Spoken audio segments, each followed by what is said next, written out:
हर हर महादेव।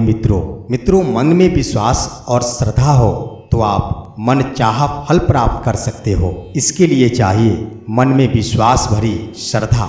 आइए दोस्तों, आज के वीडियो में हम प्रस्तुत करने जा रहे हैं एक महादेव कथा, जिससे कि हर भक्तों के जीवन के लिए बहुत कुछ सीख मिलने वाली है। इससे पहले कि ये कथा हम प्रारंभ करें, आप मेरे चैनल को सब्सक्राइब कर लें। भक्तों, माता पार्वती शिव जी को पति रूप में प्राप्त करने के लिए घोर तप कर रही थी। उनके तप को देखकर देवताओं ने शिव जी से देवी की मनोकामना पूर्ण करने की प्रार्थना की। शिव जी ने पार्वती जी की परीक्षा लेने सप्तऋषियों को भेजा और उन्होंने कहा, हे सप्तऋषियों, आप जाएं और पार्वती की परीक्षा लेकर आए। अगर वो अपनी परीक्षा में सफल हो जाती है तो मैं उन्हें अपनी अर्धांगिनी स्वीकार कर लूंगा।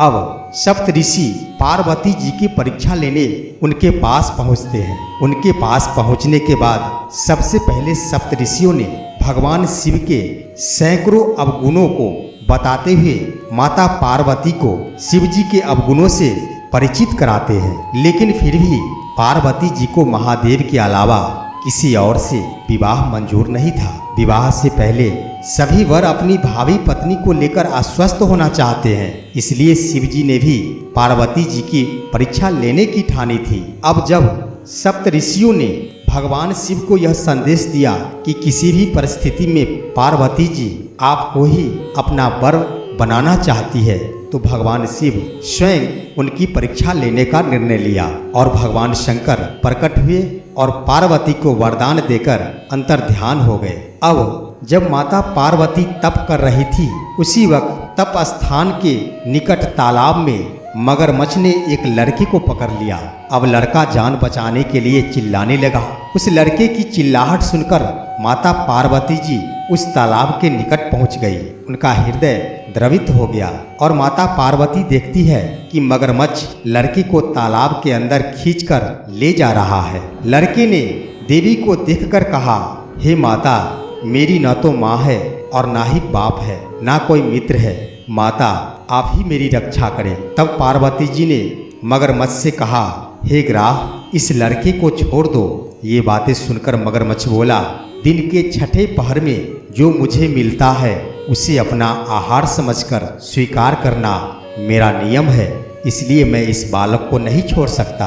ब्रह्मदेव ने दिन के छठे पहर इस लड़के को भेजा है, मैं आखिर कैसे छोड़ दूं? पार्वती जी ने विनती की कि आप इसे छोड़ दे, बदले में तुम्हें जो चाहिए वह मुझसे कहे। मगरमच्छ बोला, एक ही शर्त पर मैं इसे छोड़ सकता हूँ। आपने तप करके महादेव से जो वरदान लिया, यदि उस तप का फल मुझे दे दोगी तो मैं इसे छोड़ दूंगा। पार्वती जी तैयार हो गई। उन्होंने कहा, मैं अपने तप का फल तुम्हें देने के लिए तैयार हूँ, लेकिन तुम इस बालक को छोड़ दो। मगरमच्छ ने समझाया, सोच लो देवी, जोश में आकर संकल्प मत करो। हजारों वर्षों तक जैसा तप किया है वह देवताओं के लिए भी संभव नहीं। उसका सारा फल इस बालक के प्राणों के बदले चला जाएगा। एक बार फिर से आप सोच लो। तब माता पार्वती जी ने कहा, मेरा निश्चय पक्का है, मैं तुम्हें अपने तप का फल देती हूँ, तुम इसका जीवन दे दो। मगरमच्छ ने पार्वती जी से तपदान करने का संकल्प करवाया। तप का दान होते ही मगरमच्छ का देह तेज से चमकने लगा। मगर बोला, हे पार्वती, देखो तप के प्रभाव से मैं तेजस्वी बन गया हूँ। तुमने जीवन भर की पूंजी एक बच्चे के लिए व्यर्थ कर दी। चाहो तो अपनी भूल सुधारने का एक मौका और दे सकता हूँ। तब पार्वती जी ने कहा, हे ग्राह, तब तो मैं पुनः कर सकती हूँ, किंतु यदि तुम इस लड़के को निगल जाते तो क्या इसका जीवन वापस मिल जाता? मित्रों, देखते ही देखते वह लड़का अदृश्य हो गया और मगरमच्छ भी लुप्त हो गया। तब माता पार्वती जी ने विचार किया, मैंने तप तो दान कर दिया है, अब पुनः तप आरंभ करती हूँ। और माता पार्वती ने फिर से तप करने का संकल्प लिया। ये संकल्प लेते ही भगवान सदाशिव फिर से प्रकट होकर बोले, पार्वती, भला अब क्यों तप कर रही हो? तो पार्वती जी ने कहा, प्रभु, मैंने अपने तप का फलदान कर दिया है।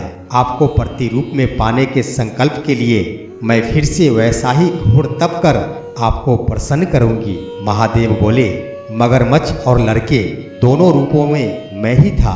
तुम्हारे चित्त प्राणी मात्र में अपने सुख दुख का अनुभव करता है या नहीं, इसकी परीक्षा लेने को मैंने यह लीला रची थी। अनेक रूपों में दिखने वाला मैं एक ही एक हूँ।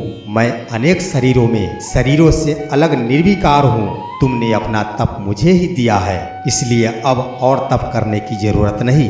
अब यह सुनकर देवी ने महादेव को प्रणाम कर प्रसन्न मन से विदा किया। तो मित्रों, इसलिए कहा गया है कि भगवान शिव सचमुच देवों के देव है और वह किसी को कुछ देने से पहले उस व्यक्ति का परीक्षाएं जरूर लिया करते हैं। जो भगवान महादेव की परीक्षा में सफल हो जाता है वह व्यक्ति मनचाहा सुख पाता है, और जो असफल हो जाता है वह अपने मार्गों में ही रुक जाता है। इसलिए कहा जाता है, जिसने अमृत की जगह विष पिया, जिसे पाठ पथ नहीं कैलाश पर्वत रास आया, जो राख घोल के पीता है, जो पिराने में रहता है, जो तीनों लोक का स्वामी है, वही भगवान शिव अंतर्यामी है।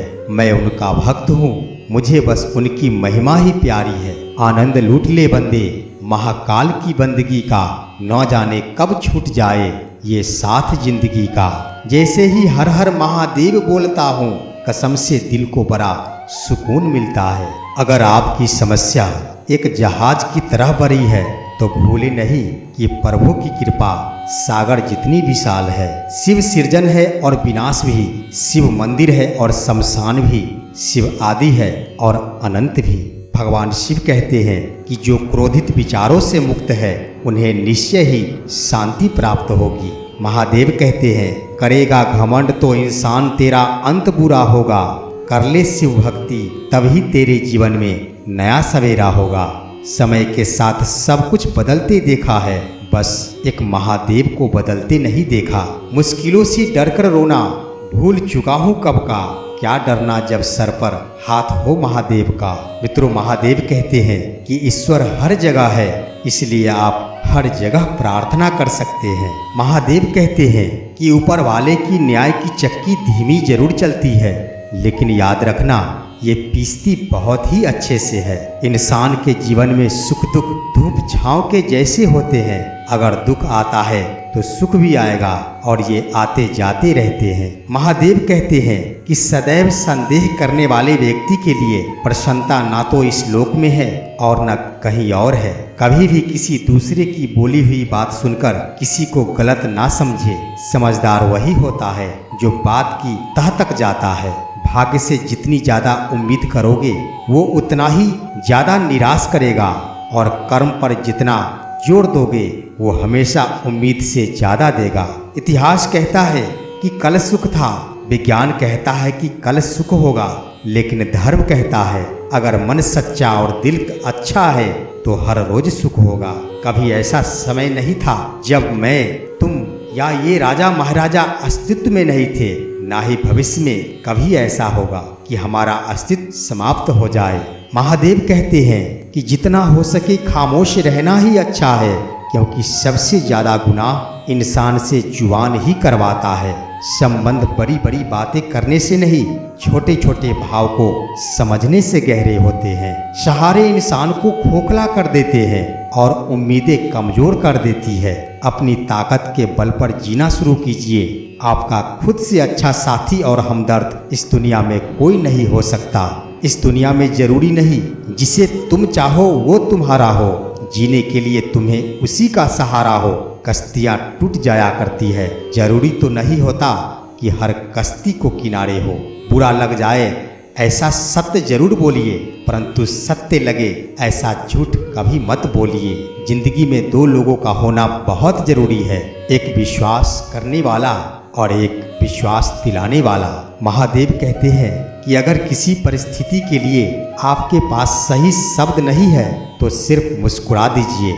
शब्द उलझा सकते हैं पर मुस्कुराहट हमेशा काम कर ही जाती है। उन व्यक्ति का विश्वास उनकी प्रवृत्ति के अनुसार होता है। अधिक बलवान तो वे ही होते हैं जिनके पास बुद्धि बल होता है। जिनमें केवल शारीरिक बल होता है वे वास्तविक बलवान नहीं होते।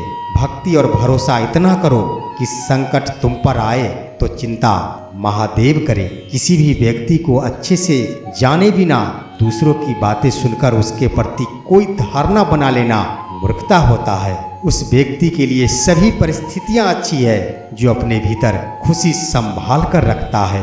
महादेव कहते हैं कि परिवार और समाज दोनों ही बर्बाद होने लगते हैं जब समझदार मौन और नासमझ बोलने लगते हैं। कभी शिव का नाम लेते वक्त आंसू आ जाए तो समझना संदेश पहुंच गया है। तो आज का वीडियो इतना ही, फिर मिलते हैं हम अगले वीडियो में। तब तक के लिए हर हर महादेव।